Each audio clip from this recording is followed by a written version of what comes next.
오늘 우리에게 주시는 하나님 말씀 마가복음 10장 46절에서 52절까지 말씀입니다.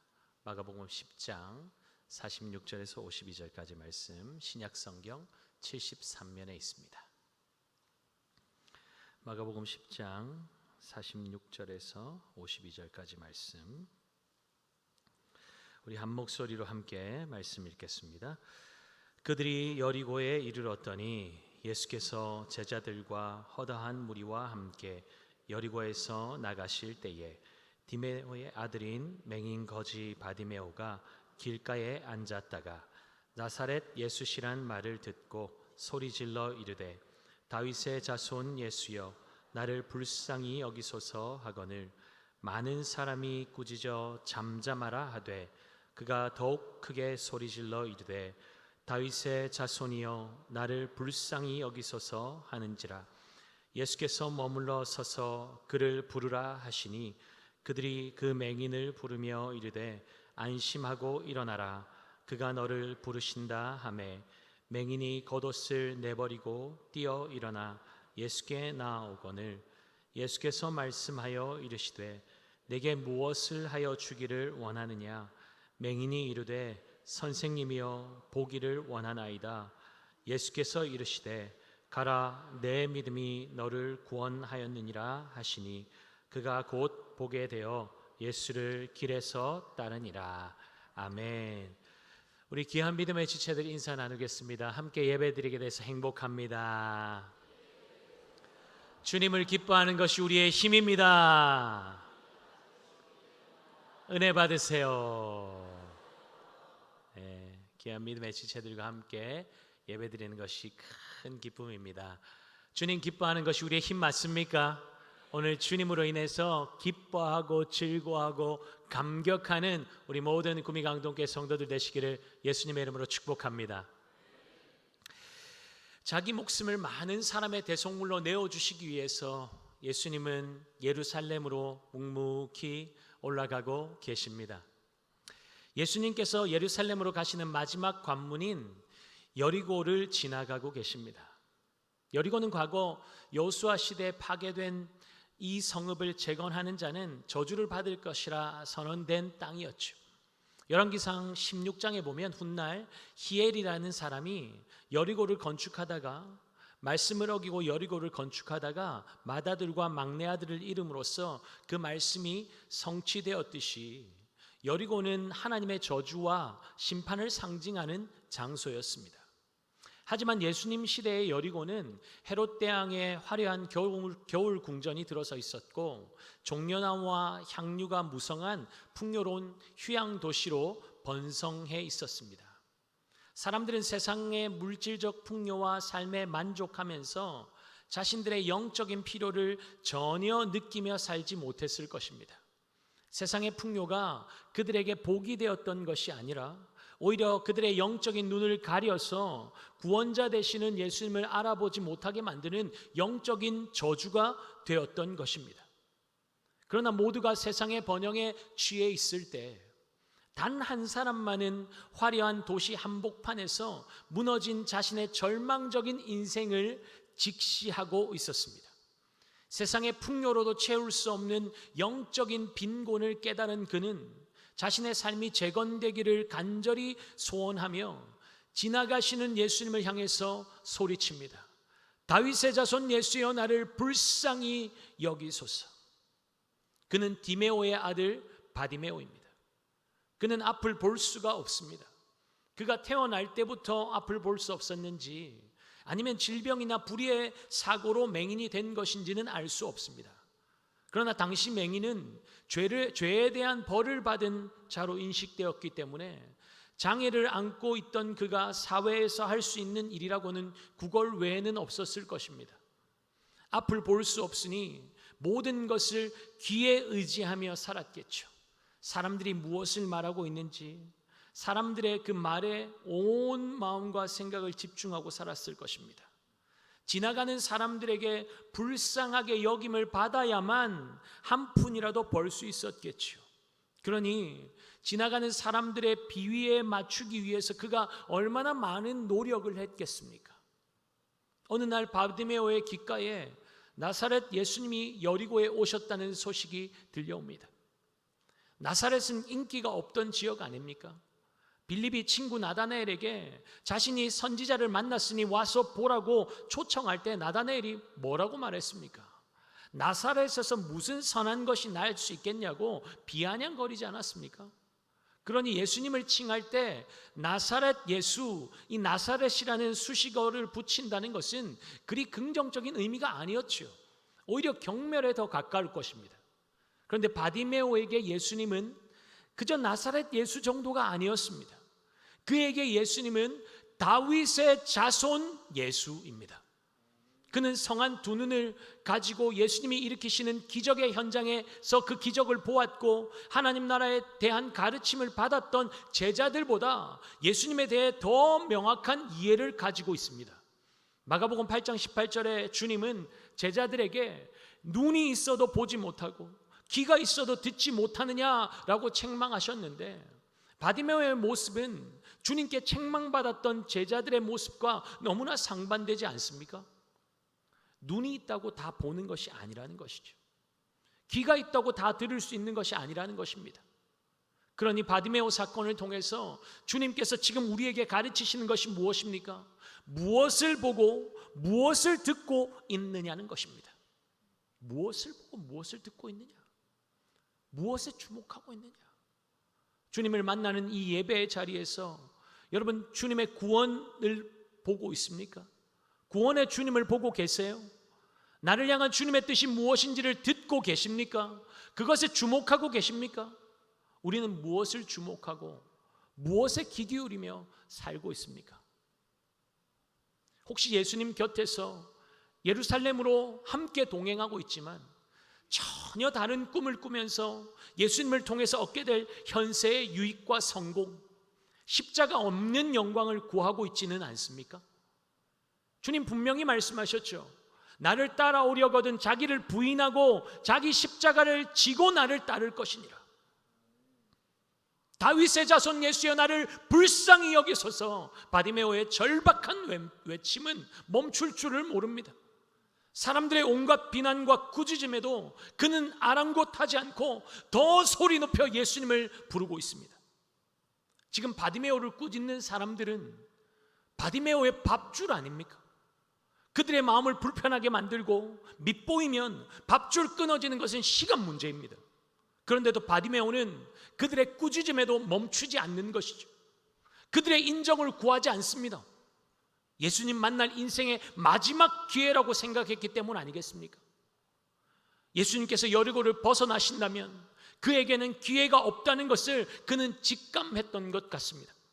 그러니 생명 걸고 다윗의 자손 예수여 나를 불쌍히 여겨달라고 간절하게 예수님을 부르고 있는 것이죠. 여러분, 우리는 어떤 마음으로 주님을 찾고 있습니까? 여러분, 어떤 마음으로 예배드리고 계세요? 고난의 자리에 들어가면 간절함으로 주님을 찾게 되지만 그렇지 않은 경우도 많지 않지 않습니까? 성도들을 볼 때 참 가슴 아프고 안타까운 순간은 기가 막힌 고난을 당한 것도 그 자체로도 가슴이 아프지만 그럼에도 불구하고 주님 앞으로 더 가까이 나오지 않는다는 사실입니다. 그런 모습을 보면 가슴이 찢어질 것 같고 탄식이 나옵니다. 주님 앞으로 나와야 회복이 있는데 이 핑계 저 핑계로 이전보다 더 안 보이는 거예요. 어디를 갔는지, 얼마나 바쁜지 모르겠지만 은혜의 자리에 안 보입니다. 주님 지금 찾지 않아도 나중에 언제든지 찾을 수 있다는 여유 때문일까요? 아니면 삶의 무게에 너무 짓눌려서 집 밖으로도 나올 힘조차 없기 때문일까요? 연약한 우리는 너무나 자주 넘어지고 쓰러집니다. 근데 여러분, 우리의 소망이 어디 있습니까? 주님 아닙니까? 주님 맞습니까? 맞습니까? 그렇다면 넘어지고 쓰러지고 죽고 싶은 심정이 들 때 주님 앞으로, 십자가 앞으로 나와서 쓰러져야 하는 것 아닙니까? 그래야 주님께서 일으키시죠. 술집 골목에 쓰러져 있고 어두운 방 안에 쓰러져 있으면 거기에 소망이 어디 있습니까? 그 우울함과 답답함, 그 칠흑 같은 어둠이 우리의 영혼을 삼키고 도둑질해 가려고 달려들지 않습니까? 그러니 소망의 주님을 찾아야 하는 것이죠. 여러분, 예배 드릴 때 다음 주에도 예배 드릴 기회가 있고, 그 다음 주에도 1년 후에 2년 후에도 항상 기회가 있다고 생각할 때가 많지 않습니까?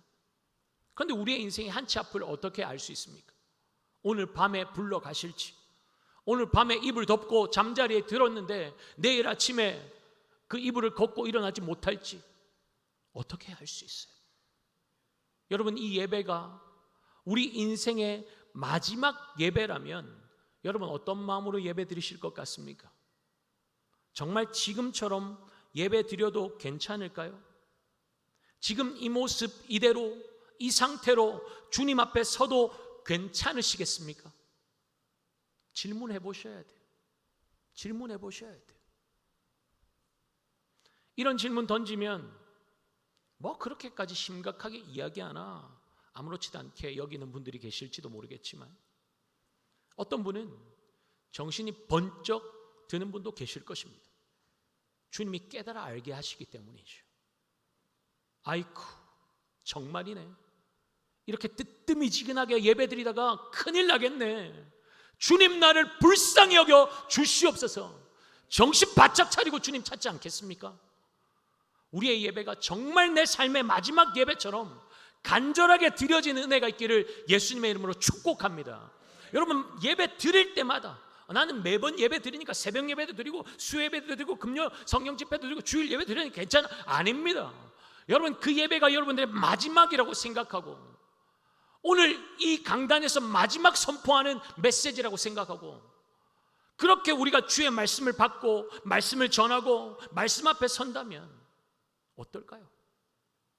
내 사모하는 주님을 당장 지금이라도 만날 것처럼 그렇게 사모하는 마음으로 이 땅에서 드리는 마지막 예배처럼 온 정성을 다해서, 삶을 다해서, 생명 다해서 주님을 찾을 때 하나님 나라가 우리 예배 가운데 더욱더 선명하게 경험되는 은혜가 넘쳐나게 될 줄 믿습니다. 그런 면에서 우리의 영적인 눈이 열려져야 하는 거예요. 영적인 개안이 일어나야 됩니다. 지금 이곳에서 계시는 주님, 우리와 만나기를 원하시는 주님의 눈이 우리의 눈과 마주쳐야만 스파크가 터지고 느슨해진 마음이 바짝 당겨지고 주님께로 삶의 방향이 맞추어지고 더 가까이 나아가는 은혜가 부어지게 되는 것이죠. 나누어진 마음이 있습니까? 시선이 분산되어 있습니까? 주님께 불쌍히 여겨달라고 간구하시기 바랍니다. 십수년, 아니 평생 신앙생활 해왔는데 한 번도 뜨겁게 주님 사랑하며 내 온 삶을 주님께 드리는 기쁨을 맛보지 못했다면 그것만큼 안타까운 인생이 어디 있습니까? 꼭 고난을 만나야만 주님을 향한 간절함이 회복되는 것입니까? 우리의 영적인 센서가 민감해지면 즉각적인 반응과 순종 불가능할까요? 주님 앞에 예배드리는 이 시간, 우리의 둔해진 영적인 감각이 되살아나고, 아멘, 우리의 둔해진 영적인 감각이 되살아나고 주님 말씀 앞에 즉각적인 반응과 순종으로 나아가는 역사가 일어나기를 예수님의 이름으로 축복합니다. 주님을 향한 간절한 외침에 여리고를 빠져나가시던 예수님의 발걸음이 멈추어집니다. 여러분, 간절한 외침을 외면하지 않으십니다. 주님은 간절히 아빠의 이름을 부르는데 아빠가 어떻게 외면합니까? 아무리 바빠도 멈추어 서지 않겠어요? 우리의 예수님이 그러셨다는 것입니다. 발걸음을 멈추신 예수님께서 바디메오에게 오라고, 불러오라고 말씀하시죠. 예수님의 부르심 앞에 바디메오가 어떻게 반응합니까? 50절 함께 보겠습니다. 맹인이 겉옷을 내버리고 뛰어 일어나 예수께 나오거늘. 여러분, 바디메오 사건 전에 일어났던 부자 청년의 사건을 기억하실 것입니다. 예수님께서 부자 청년에게 네가 가진 것을 다 팔아서 가난한 자들에게 나누어 주고 나를 따르라 부르시자, 그를 부르시자 그가 어떻게 반응합니까? 그 사람은 재물이 많은 고로 이 말씀으로 인하여 슬픈 기색을 띠고 근심하며 가니라. 재물 때문에 영생도 주님 따르는 것도 포기해버립니다. 그런데 바디메오는 겉옷조차도 버리고 예수님께로 나아가고 있는 것이죠. 뭐 고작 겉옷 버린 것 가지고, 겉옷 내려놓은 것 가지고 어찌 그 많은 재물과 비교할 수 있겠냐 생각할 수 있지만, 그에게 겉옷은 전부입니다. 전부. 겉옷은 그가 구걸하는 데 필요한 유일한 생계수단이었고 사막기후의 쌀쌀한 밤을 버틸 생명의 도구였습니다. 그런데 주님의 부르심 앞에 자신을 지킬 마지막 보호막마저도 벗어 던져 버렸다는 것이죠. 바디메오의 굳은 결단을 볼 수 있지 않습니까? 예수님 만나고 다시는 구걸하는 삶으로 돌아가지 않겠다는 것입니다. 여러분 어떤 결단하셨어요? 예수님 만나고 난 다시 예전의 삶, 과거의 그 어두운 삶, 죄악과 쾌락에 방탕하게 살던 그 삶 돌아가지 않으리. 어떤 결단하고 계세요? 다시는 어둠에 묶여 살지 않으리. 절망 가운데, 우울함 가운데, 죽음의 공포와 두려움 가운데 살지 않으리. 누구 때문에? 예수 때문에. 주님 앞에 그런 결단을 하셨죠. 하고 사세요. 예수님의 부르심 앞에 제자들이 어떻게 반응했는지 우리는 잘 압니다. 예수님께서 나를 따르라고 제자들을 부르셨을 때 시몬과 안드레는 그물을 버려두고 예수님을 쫓았습니다. 야고보와 요한은 아버지를 그의 사꾼들과 함께 배에 버려두고 예수님을 따랐고 레위는 세리의 직업을 버리고 예수님을 쫓았습니다. 예수님 따르려면 꼭 다 버려야 하는 것입니까? 안 버리면 예수님의 제자가 될 수 없는 것입니까? 이것은 버리고 안 버리고의 문제가 아닙니다. 예수님을 등지고 돌아섰던 부자 청년의 문제가 무엇이었습니까? 재물을 버리지 못한 것이었습니까? 표면적으로는 맞지만 문제의 본질은 그것이 아니죠. 그의 문제는 삶의 가치를 어디에 두었는가 아니었습니까? 영생보다 예수님보다 그에게 중요했던 것은 재물이었다는 것이죠. 그러니 주님은 부자가 하나님 나라에 들어가기가 얼마나 어려운지, 낙타가 바늘기로 나가는 것이 부자가 하나님 나라에 들어가는 것보다 쉽다고 말씀하지 않으셨습니까? 재물이 되었든 높은 자리가 되었든 자녀가 되었든 그것들이 주님보다 우리의 인생에 더 귀한 가치를 지니고 있다면 우리는 절대로 주님 따라가는 제자의 삶을 살 수 없습니다. 바디메오가 주님의 부르심 앞에 전부를 버려두고 달려가 그렇게 반응했다는 것은 무엇을 말합니까? 그의 온 삶을 예수님께 걸었다는 것 아니겠습니까? all in, 다 거는 거예요. all in. 주님께 자신의 전부를, 생명까지도 걸었다는 것입니다. 여러분 주님께 전부를 걸어 보신 적 있습니까? 그때가 언제였습니까? 과연 주님은 우리의 전부를 걸 만큼 내 삶에 귀한 가치를 지닌 분 맞습니까? 바디메오가 자신의 전부를 걸고 주님 앞에 서자 주님께서 질문하시죠. 내게 무엇을 하여 주기를 원하느냐? 선생님, 보기를 원합니다. 보지 못하는 이에게 무엇을 해주기를 원하느냐는 질문에 당연히 예전처럼 다시 보고 싶다는 대답이 나오는 것은 당연하다고 생각하겠지만 요한복음 5장에 나오는 베데스다 연못에 누워있던 38년 된 병자만 봐도 그렇지 않다는 것을 우리는 알 수 있습니다. 주님께서 그 베데스다 연못에 그 38년 된 병자를 찾아가셔서 네가 낫고자 하느냐 질문하실 때 그가 뭐라고 대답합니까? 낫기 원하냐 하면 예, 낫고 싶습니다. 당연하게 대답할 것 같은데 그런 대답 대신에 그는 물이 움직일 때 들어가기만 하면 나을 수 있는데 다른 사람들이 먼저 들어가 버렸고 아무도 나를 못에 넣어주는 사람이 없다고 신세한탄하고 있지 않습니까? 그도 그럴 것이 그 오랜 세월 동안 그의 가슴에 응어리진 것들이 얼마나 많았겠습니까? 이런 희망 고문이 한두 번이었겠습니까? 낫고자 하는 간절한 바람을 미끼로 배신하고 사기친 사람은 없었을까요? 그의 가슴은 그야말로 날카로운 칼로 베인 듯한, 아니요, 난도질 당한 것처럼 만신창이가 되어 있었을 것입니다. 그런데 누군지도 모르는 사람이 찾아와서 낫고 싶냐고 물으니 그 당연한 답도 나올 수 없었던 것 아니겠습니까? 바디메오라고 달랐을까요? 그런데 바디메오의 대답은 단순하고 명료합니다. 선생님이여 보기를 원하나이다. 무엇이 이처럼 다른 대답을 만들었습니까? 지금 내 앞에 계신 분이 누구이신지를 보는 믿음이 이를 다르게 만든 것입니다. 똑같이 예수님이 그곳에 찾아가서 똑같은 질문을 던졌어요. 근데 어떤 이는 낫기를 원합니다 라는 대답 대신에 신세 한탄하고 있고, 어떤 이는 보기 원하느냐? 예, 보기 원합니다. 다른 대답이 나오는 거예요. 육신의 눈은 감겨져 있지만 그의 영의 눈은 열려 있는 거예요. 열려진 눈으로 치유자요 회복자이신 예수 그리스도를 보고 있는 것입니다. 주님께서 왜 보기를 원합니다 하는 그의 대답에 네 믿음이 너를 구원하였다고 말씀하셨겠습니까? 바디메오는 이미 예수님의 메시아 되심을 입술로 고백했습니다. 다윗의 자손 예수여 불쌍히 여겨 주시옵소서. 예수님만이 내 삶을 구원하실 분이라는 믿음이 있었기에 그가 자신의 전부를 다 버리고 주님 앞으로 나아갈 수 있었던 것 아니겠습니까? 이것은 머리 지식과 말뿐이 아닌 삶으로 증명된 믿음입니다.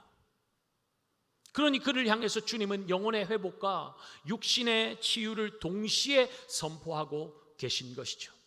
그것이 구원 아닙니까? 주님께서 그의 눈을 뜨게 하시자 바디메오가 어떻게 했다고 마가가 증언하고 있습니까? 51절 함께 읽겠습니다. 예수께서 이르시되 가라 내 믿음이 너를 구원하였느니라 하시니 그가 곧 보게 되어 예수를 길에서 따르니라. 아멘. 여러분 마가복음 읽어가면서 계속 길 나오죠? 중요합니다. 중요해. 이 길이라는 단어가 굉장히 중요해요. 곧 보게 되어 예수를 길에서 따르니라. 왜 적었겠어요? 중요하니까 적죠. 여러분 지금 예수님이 가시는 길은 어떤 길입니까? 고난과 희생의 길입니다. 지금껏 사람들에게 무시당해왔고 버림받은 자같이 살아왔습니다. 이제 보게 되었으니 새로운 삶이 그의 삶에 시작된 것 아닙니까? 분명 그의 삶은 이전보다 더 나아지게 될 것입니다. 나아질 수밖에 없습니다. 그런데 그가 택한 길은 번영과 부와 영광의 길이 아니었죠. 오히려 이전보다 더 외롭고 더 힘들고 괴로운 십자가의 길입니다. 분명 주님은 그에게 가라고 말씀하셨습니다. 따르라 말씀하지 않고 가라고 말씀하셨어요. 그런데 그는 더 나은 길, 더 편한 길로 가기보다 주님을 따르는 길을 선택한 것입니다. 여러분 제자의 길은 억지 순종의 길이 아닙니다. 현세의 영광을 구하는 삶도 아닙니다. 주님 따르면 분명 100배의 보상 받겠지만 박해도 겸하여 받을 것이라고 분명히 주님은 말씀하셨죠. 그런데 저는 그것보다 우리가 더 주목해야 할 것이 있다고 생각합니다. 마가복음 10장 29절 30절 함께 보겠습니다. 예수께서 이르시되 내가 진실로 너희에게 이르노니 나와 복음을 위하여 집이나 형제나 자매나 어머니나 아버지나 자식이나 전토를 벌인 자는 현세에 있어 집과 형제와 자매와 어머니와 자식과 전토를 100배나 받되 박해를 겸하여 받고. 자, 여기를 집중하세요. 함께 읽겠습니다. 내세의 영생을 받지 못할 자가 없느니라. 제가 빨간색 해가지고 쫙 밑줄 꺼놨는데 없어졌네요. 내세의 영생을 받지 못할 자가 없느니라. 여기에 집중해야 돼요. 영생의 삶. 여러분 이것이 우리가 주목해야 할 것입니다. 현세의 100배의 복을 받는 것 좋겠지만 이 땅을 떠나갈 때에 그것들 다 놓고 가야 할 것들 아닙니까? 물론 이 땅에서 좀 더 편안하고 안락하게 살 수는 있겠죠. 그런데 그 안락함에 취해서 눈이 가리워져 버린다면 어떻게 합니까? 여리고의 번성한 땅에서 눈이 가리워져서 주님이신지도 모르고 내 영혼의 고침과 회복이 필요한 것도 모르고 구원도 모르고 살았던 사람들이 있지 않습니까? 내 영혼의 구원이 필요하고 무너진 내 삶이 회복되고 재건되는 일에 관심이 없고 나는 충분하다고 이것보다 더 좋은 삶은 없을 거라고 그렇게 주님을 놓쳤는데도 아무런 위기감 없이 스스로 만족하는 삶을 살게 된다면 그건 재앙 아닙니까? 재앙이죠. 주님 없는데 어떻게 다 가졌다고 말할 수 있습니까? 다 놓친 거죠.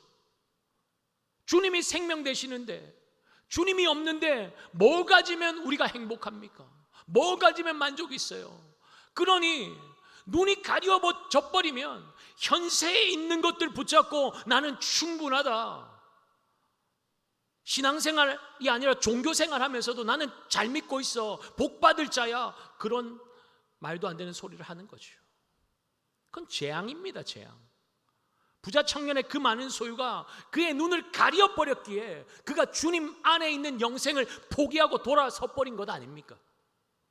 주님께서 왜 자기를 부인하고 십자가 지고 주님을 따르라고 말씀하시죠? 끊임없이 손에 쥐고 싶어하고 채우고 곳간에 채우고 또 채우고 싶어하는, 예수님이 이용해서 한 자리 차지하고 사람들의 부러움을 사는 영광스러운 삶을 살기 원하는 우리의 탐심과 욕망을 부인하지 않는데 어떻게 주님을 따라갈 수 있겠습니까? 그건 주님 가시는 길과 완전히 다른 길 아닙니까? 제자들이 바라고 있는 현세적 영광과 주님이 바라보시는 영광은 완전히 다른 것인데 어찌 최후 승리의 자리가 같을 수 있겠습니까? 십자가를 통과하지 않은 영광은 금방 사그라져 버릴 것들인데, 허탄한 것들인데 어찌 그 영광, 그 십자가를 통과한 영광의 가치와 비할 수 있다는 말입니까? 예수께서 제자의 삶을 사는 이들에게 약속하신 내세의 영생은 죽고 난 이후의 영원한 삶만 약속하는 것이 아닌 것을 분명히 아는 은혜가 있기를 예수님의 이름으로 축복합니다. 주님 따라가는 길은 철저히 낮아져야 하고 오해받고 비방받고 모욕과 수치를 당하는 길입니다. 십자가는 높은 자리에서 군림하는 자리가 아니고 오히려 철저히 낮아진 자리에서 섬기는 자리입니다. 어쩌면 이 땅에서 나중된 자로 종과 같이 비천한 삶을 살아야 할지도 모릅니다. 사실 그것이 마가복음을 읽고 있는 초대교회 성도들의 삶 아니었습니까? 예수님과 복음을 위해서 삶의 터전에서 쫓겨났고 다 잃고 다 빼앗겨 버렸습니다. 매맞고 침뱉음 당하고 수치와 모욕을 당했고 무시당했고 소외당했고 버림받았고 죽임당하기까지 했습니다. 그렇게 십자가 지고 주님을 따르는 제자의 삶을 사는 그들에게 주님은 무엇을 약속하고 계시죠? 영생을 약속하고 계십니다. 영생이 무엇입니까? 요한복음 17장 3절, 영생은 곧 유일하신 참 하나님과 그가 보내신 자 예수 그리스도를 아는 것이니라. 여러분, 요 동일한 본문을 제가 지난주에는 없었으니까 못했지만 3주째 하고 있습니다. 중요하니까. 영생은 그냥 내세만 있는 게 아니에요. 이 땅에서 현세에서도 그 영생은 빛을 발합니다. 능력을 발합니다. 고난과 박해의 길을 걸어갈 때 나 홀로 그 길을 걸어가고 있다면, 그렇게 생각하면 어떻게 살겠습니까? 현실과 타협하든지 그냥 스스로 인생 끝내버리고 싶은 충동이 가득하겠죠. 그런데 예수님이 함께 하신다는 것입니다. 그걸 누가 알아요? 영생을 가진 자가 아는 거예요. 고난의 현장에서, 외롭고 쓸쓸한 불 꺼진 방 안에서 아무도 내 고통 모른다고 내 상처 부여안고 부둥켜 안고 쓰다듬으면서 울고 있는 그 밤에도 주님은 그 자리에 함께하고 계신다는 것입니다. 요한이 요한일서 5장 13절에 내가 하나님의 아들의 이름을 믿는 너희에게 이것을 쓰는 것은 너희로 하여금 너희에게 영생이 있음을 알게 하려 함이라. 여러분, 제가 조용히 말씀을 읽었지만 아마 그냥 이 요한이 어떤 마음으로 이 말씀을 쓰고 있을까 생각해 보니까 그냥 핏대를 올리고 강력하게 외쳤을 것 같아요. 내가 하나님의 아들 이름을 믿는 너희에게 이것을 쓰는 것은 너희에게 영생이 있음을 알게 하려 함이라. 왜 그렇게 피를 토하듯이 강력하게 선포할까요? 영생이 우리의 인생을 완전히 다르게 만들기 때문 아닙니까? 어떤 고난의 현장에 있어도 영생을 가진 자는 다르게 살 수 있기 때문 아닙니까? 그러니 영생이 있음을 제발 알아라. 성경이 그것을 강조하고 있는 거다 말하지 않을까요? 혼자 버려진 것과 같은 인생, 무시당하고 소외당했던 그 바디메오의 인생이 예수님 만나고 눈을 뜨고 나니까 십자가 고난과 희생이 따르는 제자의 길로 담대하게 걸어가지 않습니까? 어떻게 그것이 가능하죠? 영생을 가지게 되니까. 할렐루야.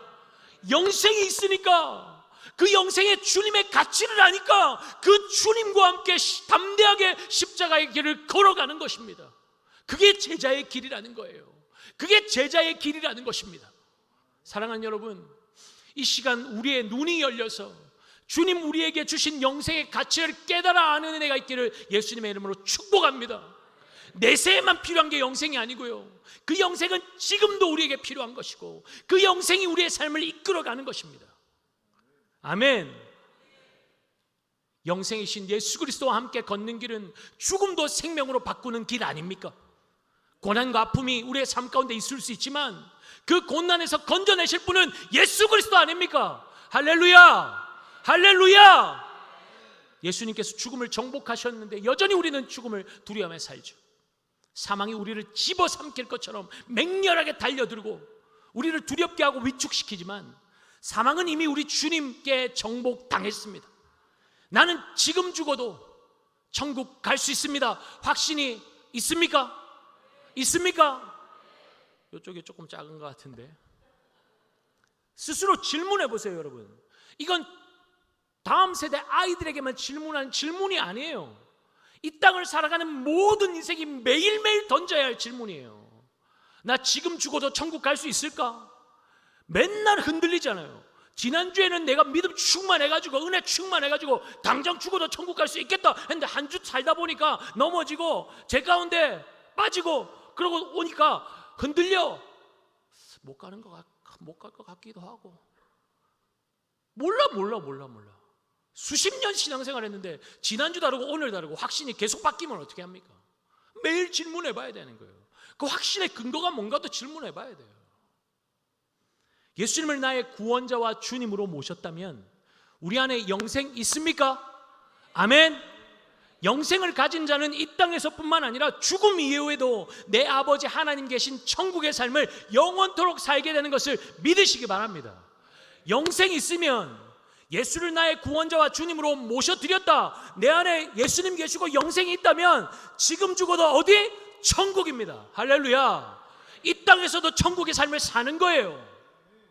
영생을 가진 자는 그래서 자유한 겁니다. 세상 어떤 것에도 묶이지 않습니다. 그러니 그 영생이 우리를 주님이 가신 십자가의 길로 이끌어 가는 것이죠. 뭐가 두려워요? 혼자 가라는 것 아닙니다. 주님께서 함께 가신답니다. 아니요, 주님께서 우리 앞서서 우리의 십자가까지 대신 지고 가십니다. 우리의 발걸음은 주님과 함께 어디를 향하고 있습니까? 우리의 마음은 어디에 있습니까? 제자들처럼 무거운 두려운 발걸음으로 주님 따르고 계십니까? 아니면 바디메오처럼 가볍고 기대감 넘치는 마음으로 발걸음으로 주님을 따르고 계십니까?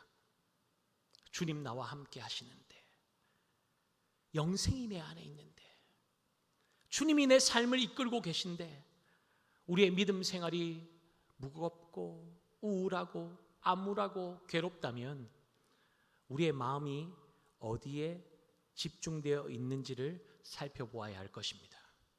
또한 주님은 나에게 어떤 분인지를 다시 한번 점검해 보아야 합니다. 예수님이 나의 구원자 맞습니까? 예수님 나의 구원자 맞으세요?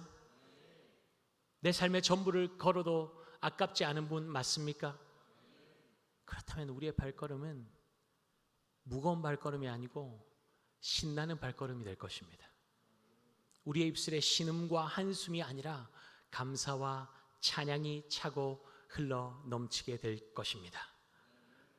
이번 한 주 주님 따라가는 믿음의 여정이 신바람 나는 은혜가 있기를 예수님의 이름으로 축복합니다. 우리 다 함께 자리에서